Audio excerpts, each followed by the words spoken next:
Everybody, it's Dan from Solutions for the Firearm Industry. Welcome back to episode 14. We're going to talk about the no middle name fiasco that the ATF has created for us dealers.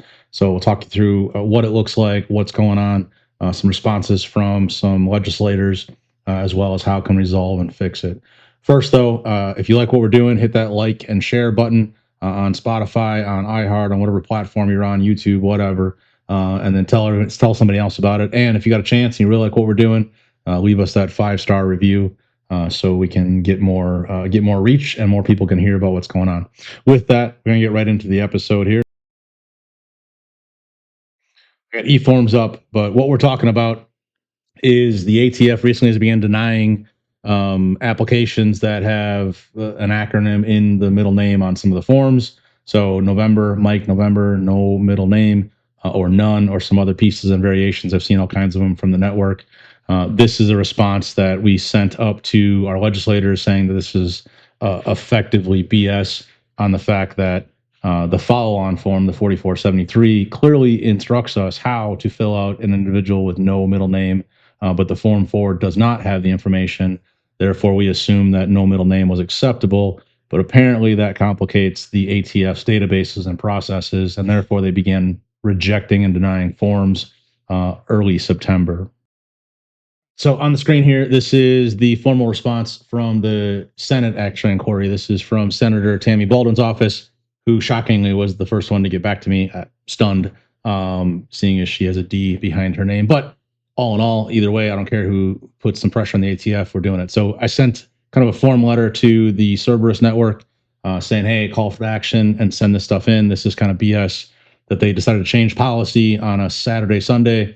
And come Monday, a bunch of denial started to happen, effectively that it wasn't good enough, even though there is plenty of precedent that says we have a lot of these already approved.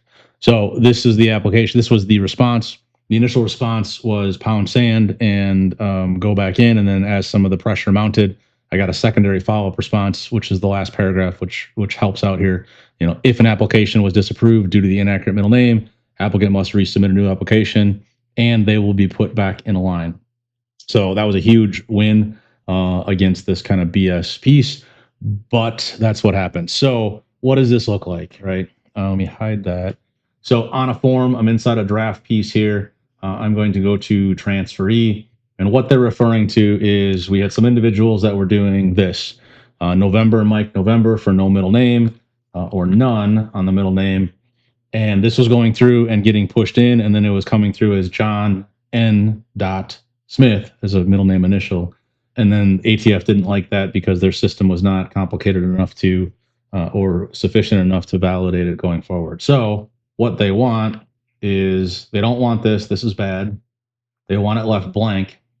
So then when you go to responsible person train stop here and edit it, it actually will autofill and select this no middle name dropdown. That's what they want to see it as. So on the individual submit, and each responsible person, this is what it has to look like. And then on the trust side of stuff, we have to make sure that it doesn't look like this. So draw your attention to 3A, where it says John, no middle name, Smith, with 2 H's, testing some stuff, whatever. On the responsible person questionnaire for a trust, they also do not want this. So this would have to get edited and updated and remade. That would just show John Smith, and no annotation or no designation that the middle name is not there, which I feel could be an oversight, but that's how they want to see it because their system is not complex enough to handle it. So a couple spots you got to make sure this is done. On the transferee train stop inside of eForms, it's got to show the appropriate no middle name or middle initial or full middle name, depending on what it is. On the 5320.23, otherwise known as a responsible person questionnaire, RPQ, which I have up on the screen right here, it needs to show 3A is incorrect on, as I'm showing it right here. It needs to be just John Smith. The no middle name needs to be removed, or else that will then not match what is on the Form 4 application and the transferee section, and that will be denied.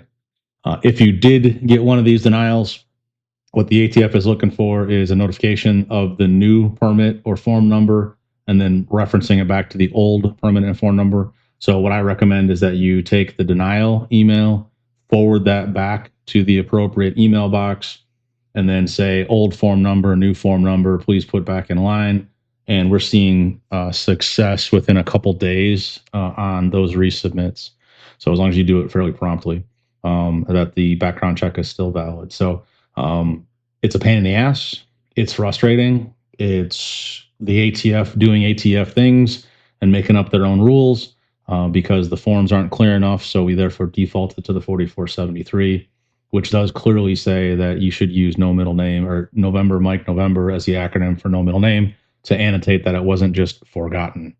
But that is not what the ATF wants to see, and therefore we have to do it how they want it done here. So it's frustrating, it's irritating, it's a pain in the ass, but that's what it is. All right, that's pretty much it for this episode and the rant that I have on this. Talk through the no middle name piece if you get a denial, how to fix it, how to resolve it, and what's going on with that, and where to look for it in there. Oh, last caveat.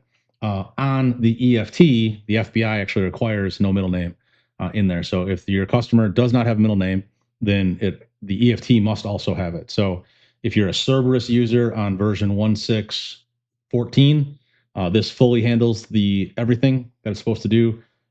Specifically, the trust was the piece that fixed there on the RPQs. If you're before version 1.6.14, the RPQs will look like this. This is actually is from testing of the conversion from 13 to 14. So you have to edit or update the RPQ if you are on less than 1.6.14. 1.6.14 and Cerberus Live Scan handles all this for you and does the logic for it. And if the ATF wants to know how to do it, I'm happy to consult at a nominal hourly rate to help them fix their eForms website. So with that, wrapping up, again, if you like what we're doing, hit that like, hit that share. If you really like what we're doing, give us a 5-star review and tell us what you like about it and or what topics you want to see. If you got a question, send it in to info@petersonfarmsusa.com, and we can probably work it into the next podcast. But you can get us on all your favorite stations, Amazon Music, iHeart, iTunes, Spotify, and anything else that has kind of an RSS feed, but predominantly on Spotify and YouTube.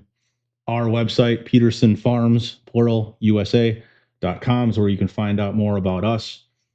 Flagship product is Cerberus Live Scan. That is the fingerprinting solution for the firearms industry. Digital EFTs, digital prints, PDFs, FT258, some client management. And if you're in Oregon FFL, we can also do the Form 88 to do the thumbprints for your 4473s. New feature that we added a little bit ago. And then the other product that we have is called Merlin, what my kids refer to as the kayak of the gun industry. So it pulls in a ton of feeds, and we are happy to announce we have a couple more feeds in here. Right now we have 17 working, 2 more pending. FFL Liquidators, which is an up-and-coming distributor, as well as Tactical Gear is in there countrywide. We're working on the data feed to help get with them. Those FFL Liquidators and MGE and Tactical Gear makes almost 20 that we'll be pulling from here very shortly. So very exciting. That's the most that I'm aware of out there. We have the most data feeds that we're pulling into. So Merlin is a really powerful tool. It's a monthly subscription, discounted for live scan guys. And if you're not a live scan guy, it's a pretty fair price and also available for your entire shop. So with that, I'm Dan. This is Solutions from the Firearm Industry. Happy that you joined us, and we'll talk to you next time.